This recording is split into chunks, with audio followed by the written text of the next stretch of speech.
নমস্কাৰ বন্ধুসকল, আজি বনাবলৈ লৈছো পাত কচুৰ লগত গাহৰি মাংস।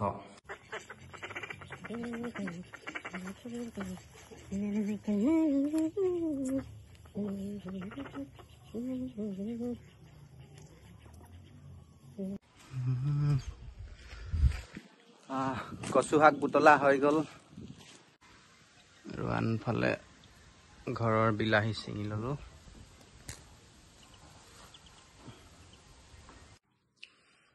পাত কচু গাহৰি মাংসৰ ৰেচিপিটোৰ লগত ব্যৱহাৰ কৰিম ইফালে সৰু আলু, নহৰু, আদা, পিঁয়াজ, কণ বিলাহী আৰু কেঁচা জলকীয়া।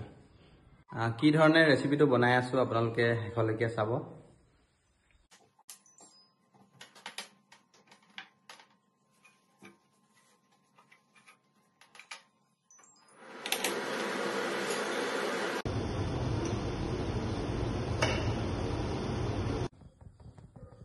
প্ৰথমতে মাংসখিনি অলপমান বইল কৰি ল'ব, নিমখ আৰু হালধি দি পেলাই।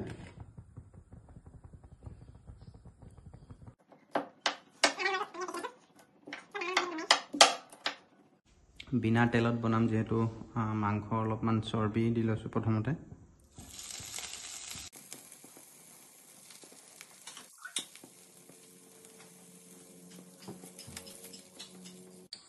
তেল বহুতখিনি ওলাই গ'ল, এতিয়া তেজপাত 2 কিলোমান দি দিব, অলপ জিৰা গুটি কেইটামান দি দিব,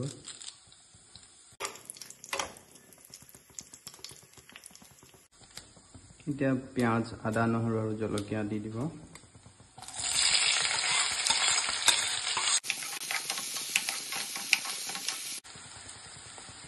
পিঁয়াজখিনি এতিয়া ধুনীয়াকৈ ৰঙচুৱা হৈ গৈছে, এতিয়া অলপ শুকান জলকীয়া 2টামান দি দিব,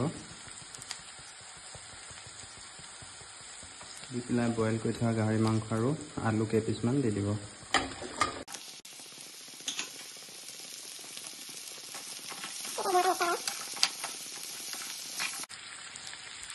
ধুনীয়াকৈ মিক্স কৰি 15 মিনিটমান এনেকৈ ঢাকন দি সিজিবলৈ দিব।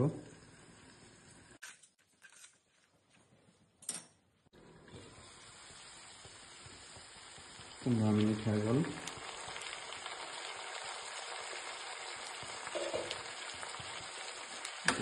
ধুনীয়াকৈ মিক্স কৰি দিম।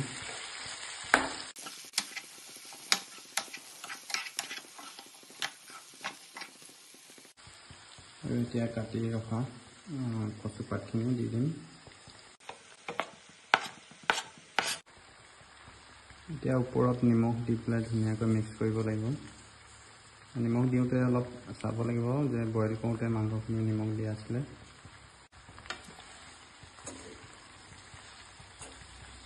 ধুনীয়াকৈ মিক্স কৰি দিব।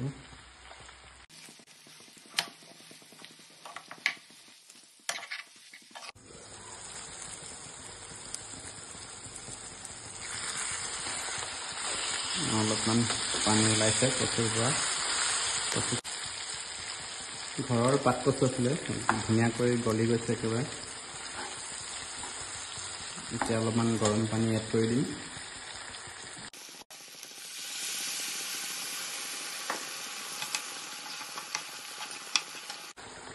আৰু এতিয়া কণ বিলাহীখিনি দি দিম। কণ বিলাহীখিনি অলপ পিটিকি লৈছিলোঁ, গুটিখিনি উলিয়াই দিলোঁ। আৰু এতিয়া ল' ফ্লেমত লাহে লাহে অলপমান উতলিব দিব।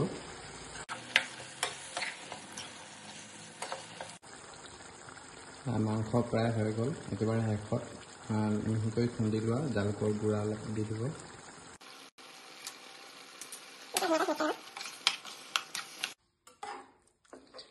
ফাইনেলি আজি মোৰ ৰেচিপি ৰেডি হৈ গ'ল, কচুপাত আৰু গাহৰি মাংস। এতিয়া ধুনীয়াকৈ বাতিত চাৰ্ভ কৰি লৈছোঁ। আচলতে টাইম পালে এনেধৰণে মাজে মাজে বনাই খাই ভাল পাওঁ।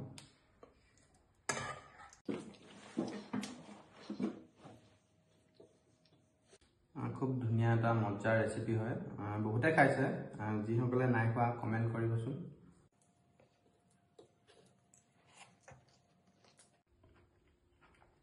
মজা হৈছে।